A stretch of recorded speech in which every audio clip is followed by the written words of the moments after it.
you know me. Everybody say that they know me, they own me. See me on the cover of a Vogue and they clone me. We cannot be friends because I like being lonely. I'm a boss. All right, Maria Daniels here with Successfully Chaotic, and I have Katrina Ball. Katrina, can you tell the folks a little bit about who you are and what you do? Hi, Maria. First, thanks for having me on the show. Like you said, my name is Katrina Ball, and I am from Bermuda. I have 2 kids that I homeschool, and I currently have a business called Mother Yourself. And that was out of my own story of through having my kids, being married, working full time, having a business, and then eventually realizing that I lost myself and my identity somewhere along the way, and how to regain that and how to put myself first and pour into myself in order to pour into my kids, my family, and those around me. Which I think is super important. As most of my listeners know, I have 7 kids. One of them's on the spectrum. And I think as a mom, you have your children, and then you develop, this new hat that you wear of mom, mother. And then somehow during that, like you said, you end up kind of losing your true identity, who you were before kids, before marriage. And, even with business ownership, I know I found that I lost myself a little more instead of finding myself a little more. And I kind of found that as a surprise, but I think it's because early on in the business ownership journey, it's very much like a newborn, it needs attention all the time. So, you're wearing all these hats and juggling all these things. And, it's something we do talk about on a regular basis on this show. And I love that that's something that you work directly with mothers on. Can you tell me and our listeners a little bit about why you started doing that? Yes, certainly. So going back a little bit, I actually, before I even had kids, I always wanted to homeschool. And so I knew that I needed to create a separate business so that I could be home with them. And that actually that first business was Bermuda Parent Magazine. Again, out of the fact that I felt like every time that I talked to somebody, they were like, oh, you should have done this activity. And, by then my children were too old. And so, creating that niche or something that was missing within the community was kind of where it was at that time. And I did that for 8 years. And so during that time, eventually I decided, you know what, I've had enough of the working, paying out private school fees. And, I had this business, it's time to come home. And transitioning in that was one of figuring out how to be mom, teacher, best friend, playmate, and then still run the home and still be, the good wife, and anything else that was in there. So like you said, all the different hats. And, it was one particular day that I kind of remember that, and it's always like the little things that seem to trigger you, because the stuff is kind of sitting in the back of your mind, like, why can't people do this? Oh, I feel like they're being ungrateful for this. But you feel like, well, I have to do these things. I have to sacrifice myself to make sure everybody else is happy. And that whole perfectionist thing comes up too, right? Everybody else around me has to make sure that when they're looking at me, they see that I'm running things well and I'm doing it all. And you know what? If you're dropping the ball, then I'm going to pick it up and do it. And so I'm thinking I'm juggling them well, but realistically, I'm not. And then I begin to get resentful towards my kids. And like I said, thinking that they were ungrateful, it's just that one small straw that breaks the camel's back. And I remember just kind of having a watershed moment, just kind of crying my eyes out, feeling like, you know what, forget this homeschool thing. I'm getting back to work, like, forget it all kind of thing. And after a couple of days, I realized, you know what, it's time that I start to look into, okay, what am I not doing? I had stopped really caring for myself, how I was dressing, caring for, my body, my skin, how I ate, and just kind of everything. And I remember one day, my older son kind of asking me, like, why are you kind of dressed like that? And I was like, okay, seriously, if he's noticing, then it's time to seriously do something about it. And I just started taking small steps. I would do a facial every night and, start really kind of putting effort into my hair and looking at the way I would dress. And as I started to do those things, I realized I began to feel a lot better about myself, even though I didn't quite feel like, okay, well, I knew that I was living one girl dream the bucket list thing that I wanted to do, which was homeschool, which was great and fantastic. And I was like, this is what I want to do. But when I'd hear my husband talk about, oh, well, these are all the things, this that he wants to do. And I'm like, but I don't have any of those things that, I'm just doing the one thing. And that's when it really kind of got me thinking. And then it was actually over COVID that really kind of threw me into, okay, what is it that I really want to do? What is it that I'm really good at? And I was like, I love being a mom. And if I'm feeling this way, or if I felt this way, then there have got to be a ton of other mothers out there feeling this way. And, I was also one that didn't believe in coaches.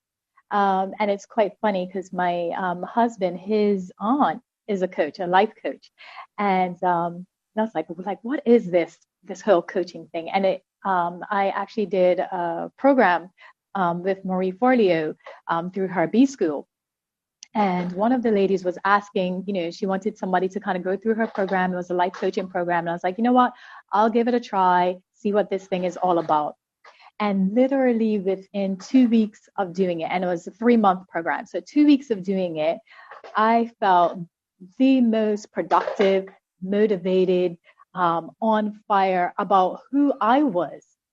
And I was amazed. I'm like, I haven't felt this in years, and I was thinking deeply about who I was, what I wanted in life. And I was like, this is it. This is what I need to share with moms. And having started it and going through it, and that's one of the biggest things that the moms that I work with, that they say they have never thought so deeply about who they are. So asking questions like, what is it that you believe? Where are those beliefs actually coming from? And majority of the time, it comes from our own childhood, how our parents raised them. And it's almost generational to think, their parents raised them in a certain way. And so they've come up and been affected by these certain things or influenced by these certain things. And so you are now kind of being influenced by those things. And then you think your children potentially will be influenced by those same kind of things. And so that's a big reason why, my big purpose is to give women that feeling of intention, purpose, and confidence that they feel like that they've lost, or maybe even not realize that they haven't even had. Absolutely. And I love all that. The whole time I'm sitting here and I'm nodding, yes, yes, yes, because, I think from my own personal journey, it's funny. I didn't believe in coaches either, which is hysterical because my first career, my first grown-up career was a personal trainer, which is pretty much just like a fitness coach. So you don't think about it. I mean, right. You don't think about it. And I always joked around that the whole time, really, yes, you're teaching people how to exercise and take care of their body, but you end up being a part-time therapist too, because you're hearing all the junk. Because, the why of people getting to the point that they're at, a lot of times people would come to me, at a very unhealthy state before they really, sought help. Right. The why is way bigger. People think, oh, you're out of shape and you're overweight. It's from overeating. Most of the time, it's not. Most of the time, that is a byproduct sometimes, but most of the time, it's way deeper than that. It goes into hormonal issues and all types of things. And, I ended up, I did training for years and ended up getting into integrative nutrition and ended up specializing in women's hormones because I, too, ended up with hormone issues and didn't even realize it for years because I was running myself into the ground because, I was working as a trainer. I ended up getting into marketing. So I'm going to school and then I'm, start working for a corporate company. So I'm like burning the candle at both ends and then figuring out how to burn it in the middle somehow, and that's just not good for your system. It's just not. And, the whole time I'm having kids, the whole time I'm nursing. So I've had 7 children, given birth to 7 children, and I nursed them all. So most of them for 2 years. I nursed 5 of them for 2 years and 2 of them for 1 year. So you do the math on all that. My body has not been my own body for a long time. Add that into just the everyday stress and then me putting so much pressure on myself to because I think a lot of women, especially women that are very driven and entrepreneur minded, we have this like internal flame that says you just got to do more and be more coming from somewhere. And push through, right? It does, right. And we hear that grind and hustle and grind and hustle. And it's not that those are inherently bad on their own, but sometimes there's a reason to stop, take a breath, pause. And you mentioned COVID being kind of like a turning point for you. And I think it has been for me as well. I kind of started my mindset turning last year because I had to. I've told us the story on here on the podcast 1,000 times at this point, but I had a complete breakdown, like complete, like anxiety attack, didn't even know I was going on with me, anxiety attack breakdown. And it wasn't until that happened that I had to really start looking at my life, because I thought I had pulled all the pieces together because my hormones were in check. I had my health on check. I was doing yoga, I was exercising, I was eating well, I was doing all the things I should, but I wasn't doing less. I wasn't pausing. I wasn't taking that break because I kept thinking, well, when I get this done, then. Well, after this is done, then. But the thing is having a lot of kids, having businesses, there's never done. Done doesn't exist. Exactly. Not as a mom. No. So I was setting myself up for failure. And it wasn't until I broke down that I started to see that. So I started my rebuilding journey, and my peeling myself apart and looking at every single thing in my life saying, does this fit in who I am and who I want to be? And and it took all of last year to do that. And then this year, I had, starting into 2020, I had a vision on what I wanted. Right. Or I thought I did. But with COVID, that actually allowed me to kind of pause a little longer and take a breath. And I realized that for me personally, I know it's been terrible for the country and a lot of people and all that. I'm not undermining that at all. But, for me personally, it gave me the permission to kind of pause a little longer. And I needed that. And I didn't realize that I did.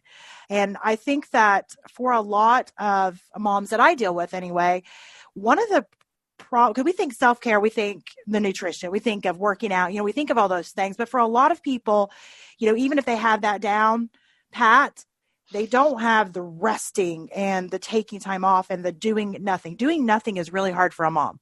Yes. That's the toughest thing for me, is to do nothing. I have to literally say, no, you're not doing anything, as I'm sitting there in my house and watching the stuff sit where it needs to be put. Right? Yeah. Setting those boundaries. It's hard. It's so hard. And I think for a lot of moms out there, even if, they don't have their workouts on point yet or their nutrition on point yet, still they have not made their rest a priority. And I really think it all starts from there. I don't know, what your thoughts are. Obviously, you're the expert on this area of it, but from your experience on the women you work with, have you found that it's similar, that resting is so hard for them to do? Or am I just weird? No, not at all. Even in my own life, I remember when the boys started getting old enough, and my husband would, initially, when my husband was like, oh, I'll take the boys. I'm like, no, I want to be there with them. I want to see everything that they're doing, right? And then as they got older, and I was like, he would suggest it, and I was like, yes, take them, please. And then when I had that time at home, I'm like, what am I going to do with myself? Like, there's nothing, I feel like there's nothing to do. And then you start making up, oh, well, I can wash the clothes, I can do this, I can do that.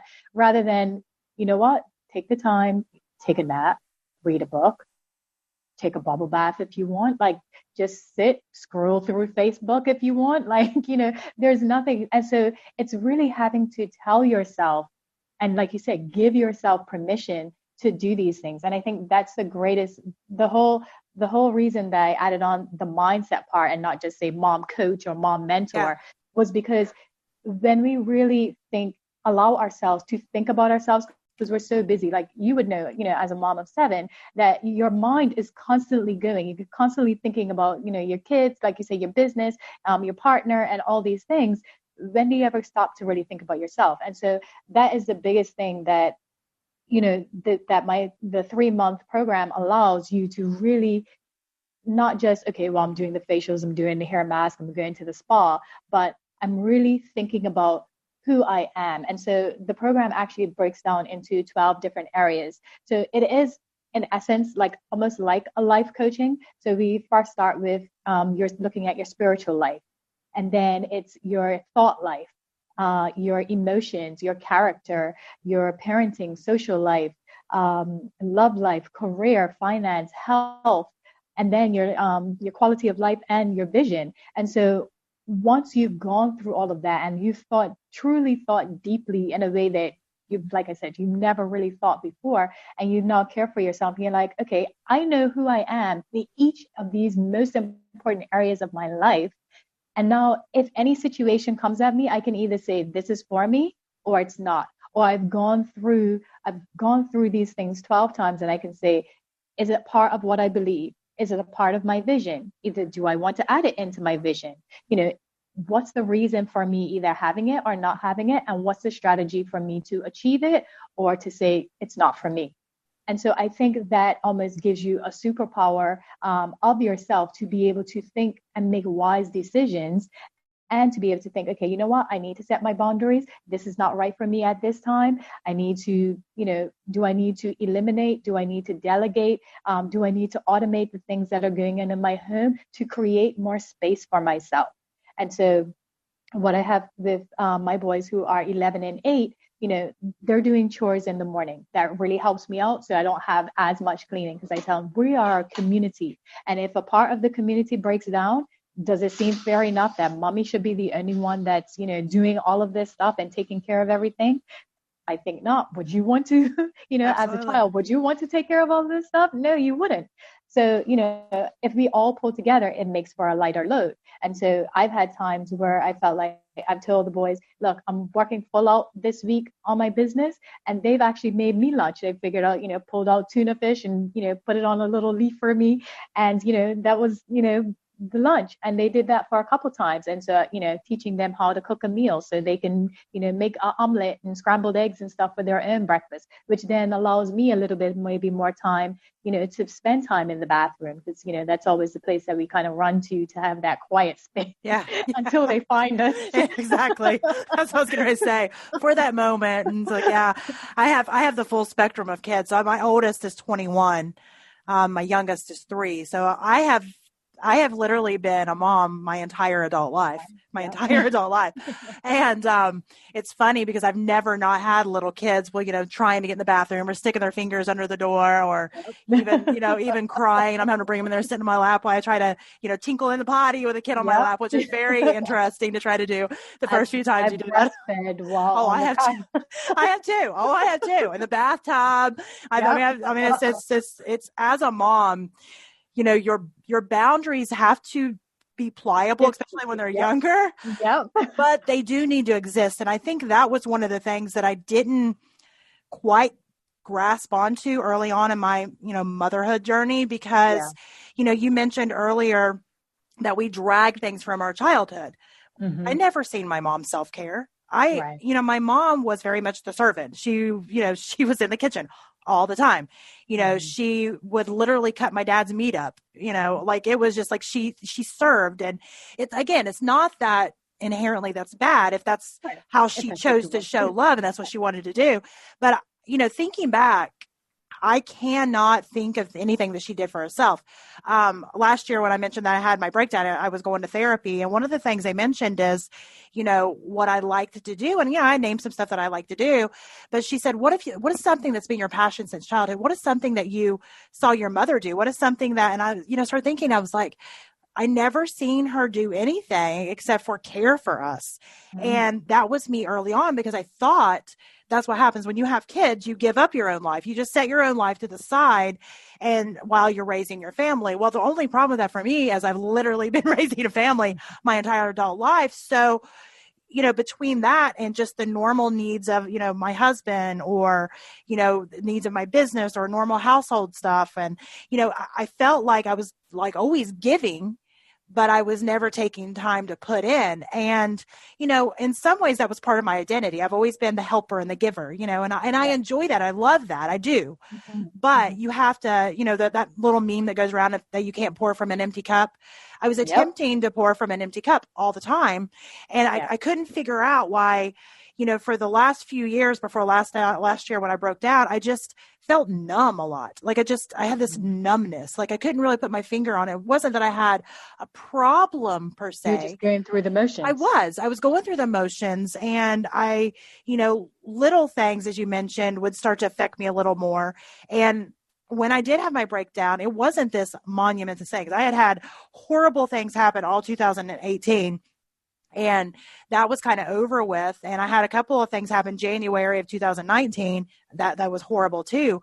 But all of that was already done and over with. This was February, and it was just the smallest thing, And I couldn't take it.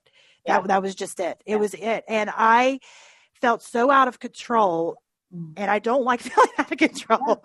That's like the worst feeling for me. Exactly. And I think there's a lot of like very, strong, independent women. That's kind of our fear. And I think that's why a lot of times we try to do all be all, is because then we're in control of it. Exactly. And it's that unknown, I think, that sometimes we fear. But having to be vulnerable, because I didn't have another choice last year, allowed me to figure out that I was kind of missing out this whole time on being vulnerable, because there's a power also in being able to be vulnerable and being able to, again, do nothing, and being able to allow my family to also do for me. Mm-hmm. That was hard. I'm not gonna lie, it was, watching my kids put up dishes. I'm so like, oh my gosh, they don't put anything where it goes at all, but I had to sit and kind of pep talk myself. Like, does it really matter that, the tall glasses with the short glasses instead of, cause I have this like a system that I have, but they don't care about systems. They're just like, it's glasses. We just put them on, whatever, and I'm sitting there and at first I'm like panicking, I'm like internally like dying inside watching them help me. But, as I go along, it helps me peel back a lot of the stuff that I would focus on and would worry about were things that didn't matter. Yeah. It does not matter. I mean, life is not going to stop because the tall glasses by the short glasses and the short glasses by the tall glasses. It's not a life defining moment. And again, I think that was something for me personally. My self-care journey wasn't about the nutrition. It wasn't about the fitness. Those were always parts of my life, but it was thinking about every little moment and saying, okay, does this matter? Is this something to really get upset about? Right. And also giving myself time to rest. Those were my hardest things to do. And I think you mentioned you have 12 steps in your program. Yeah. I think for most people, I would say maybe they have 2 or 3 of them down pat and they think, well, I don't need that. Exactly. But I don't know anybody that has them all. Right. And I think that's the value in being able to reach out and say, I need help, because I always defined self-care before all the stuff that I went through as, eating right and exercising. I'm self-caring. Yeah. I take care of my body. I was taking care of that aspect of it. But if you don't have your mindset right, as you mentioned, and you're not de-stressing on a regular basis, right, then all of that is going to be pointless, because your body is still not going to be able to keep up with just the day-to-day junk. Exactly. And I think, like you were saying, as a mom that's very productive, that's very driven, I think one of the things that so even if you were, say with the 12 points, even if you were high level on them, like let's just say you got 4s out of 5s on them, life is not a, one stop, like we reach perfection. There's always another level. There's always new understanding. And so there's always growth. So whether, you're a 0 and you need to work on everything, or whether you are 4 or 5, there's always a deeper level that you can go and say, okay, well, if I've been through the program, like myself, I've been through the program, I'm going through it again, because I feel like, there's more that I can see here. There's things that I can tweak, that I want to add, that I want to grow in. And so there's a continual shift that we make. So after, we might analyze after 6 months, how am I doing in these 12 areas? How can I continue to grow in those areas? And I think that's the biggest thing. And we would want that for our own kids. Why don't we do that for ourselves? And that's why I call it mother yourself, because we mother everyone else except ourselves. Yeah. Yep. And whether you have your mom still in your life or whether you don't, we still need to be able to care for ourselves. And the other thing that we were talking about is giving ourselves the space and the freedom to just be. So whatever you're feeling, whatever emotion you're feeling, one of the things that, when my youngest is going through something and he's 8, and I tell him, and, whether he's crying or he's really upset about something, I sit with him, and at least I've started to do this as I've learned it. I sit with him and allow him the space and the freedom to be able to feel what he feels, because I think our biggest thing in society is to fix it. I don't know how to deal with you not being happy, and I just want you to be happy. And so we're so quick to try and fix it, rather than I need you to say it's okay, and to acknowledge within yourself, it's okay to feel upset, frustrated, angry, whatever you're feeling. And so I've given him this analogy, which is, I think, something that's great, and every parent should use it, not just for themselves, but definitely for their kids, is that imagine if you are feeling frustrated and angry. You are on a platform waiting for the train, and the train that's going by has that emotion of anger or frustration, and you're watching it go by. You are not the anger, you know, you are separate. You're simply watching it. And you know that there's another train that's going to be coming. And that train may be the contented, happy, fulfilled train. You have the ability to either make that other train come quicker or to sit with this current train for a little bit longer. And when you realize that you have the choice to choose what emotion, how you're going to react, and even what you think about, when you realize that you have that choice, it empowers your life in every area, in every way. And you become, a winner in life because then you are responsible and you are becoming responsible for those responses that you give off and recognizing it's not you physically, but you're just watching it go and you're allowing it to go. And you're not pretending that it's not there, trying to push it down or suppress it. You're acknowledging it, and then you're allowing something else to come along, and you know those steps to make it come along quicker. Yeah, I love that. And I know, again, for me personally, that was something I struggled with was I would suppress everything because I didn't have time to deal with it. I couldn't be emotional. I had to, do the day to day. I needed to be there for my kids. I didn't want the kids to see me upset, which is actually not a good thing in retrospect. They need to see you go through. How do they deal with it if they don't see you deal with it appropriately? And, that was something that I just didn't do. And again, I didn't see a good example of that. And so, Right. A lot of times we just drag that in. It was something that I had to teach myself because I was very much raised that you just sweep it under the rug. Yep. You sweep it under the rug, you deal with it because, you're strong, you can get through this. And yes, I'm strong. Yes, I can get through this. But, I didn't realize how much I needed that person to say, this does suck. And I'm really sorry. Just acknowledge it. Not try to fix it, but to just acknowledge that, I had been hurt or they hurt me or, whatever the case may be. I needed that acknowledgement. And, that's something that I didn't do a good job of with my older kids. Right. And I've tried to do a better job with my younger kids on that. And, my older kids are adults now. And, we've talked about these things now, but I didn't know to do it then. Right, exactly. I would just, they'd fall, oh, you're fine. Let's just dust it off. You'll be fine. Or they'd get their feelings hurt at school. I'm like, oh, you're okay. You're strong. I'd try to do the same things that Right. was done to me that I meant well, my mom meant well, Mm-hmm. but what needed to happen is much like you said, I do that with my children now. My younger children is that I have to allow them to feel the feelings because, you see all these things like, be happy and positive vibes and all this stuff. And I am all about positive vibes. I'm all about being happy. And I do share those things, but I also share the things that suck. And the reason I do is because that is life. It doesn't matter if you're hashtag positive happy all the time and living a happy life and choosing a happy life, which I very much am.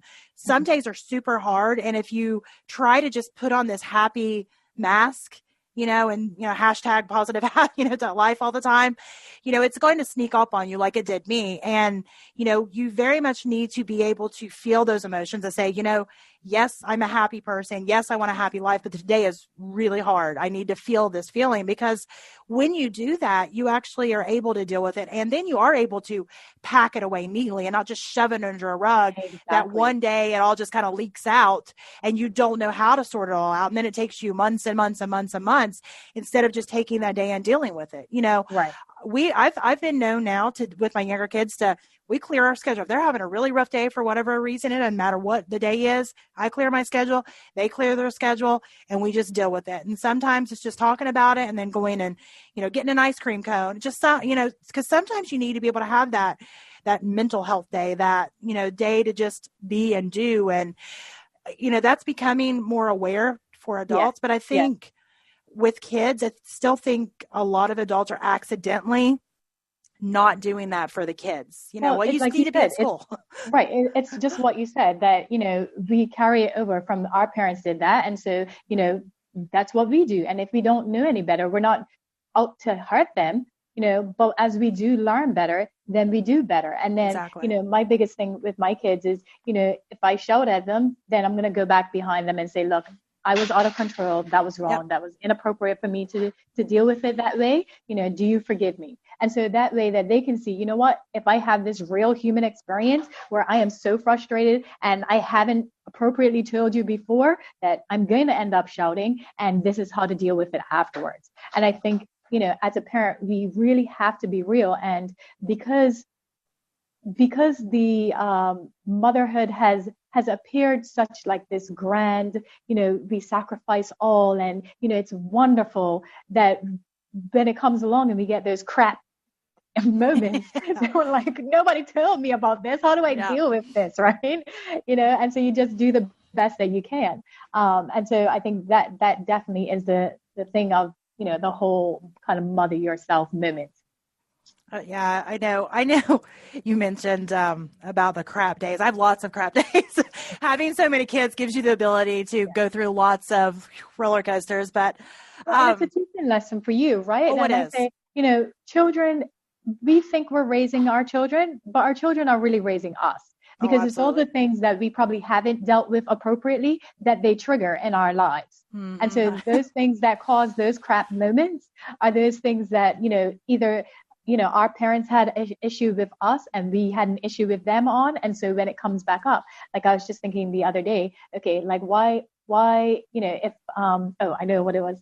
My son, he loves to just eat lettuce, right? Yeah. He'll just take it out. And then he just took off like a big wad that it was browning just on the edge, and like threw it in the trash. And I'm like, what are you doing? Like, you're wasting. And my older son, he's big on that too, because I've kind of put it on him. Like, we don't waste food, right? And then I was thinking back and I was like, I remember my mom like telling me, there's starving children in Africa, you don't waste food. And so you can see how these things have kind of impacted you as an adult. And now I'm like, my poor children are going to have complexes unless I fix this.